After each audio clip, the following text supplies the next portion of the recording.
Hello friends, this is Neha from Pune. I have done a project on automated street light system using IoT with the help of Skyfi lab.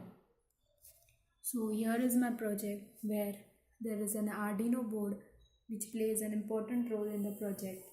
This is an ESP8266 which is a Wi-Fi module used to connect to Wi-Fi and sending the data to internet to the cloud. This is a 2-channel relay driver which is used as a switch. This is a resistor of 1 kilo ohm and an LDR which is used generally in a high resistance semiconductor, but when the intensity of light falling on the LDR increases, its resistance decreases and vice versa. This is a bulb and a bulb holder. Now we'll go for the practical demo of our project. When the intensity of light of the bulb is low than the threshold value, then the bulb is going to be on, and when the light intensity is high, bulb is off. When the light intensity is low, bulb is on.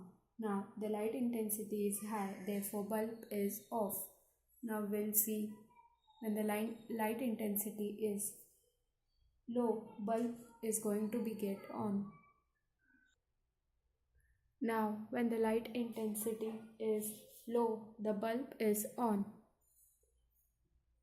So now we'll see the graph of ThinkSpeak. Here is an automated street light system where the light status is shown. Then we have light intensity which is increasing. Threshold is constant, therefore it is showing 55. We have different values on the ThinkSpeak. Here is the Arduino monitor.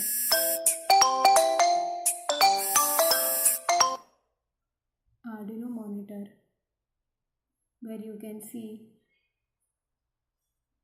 the intensity of light is changing.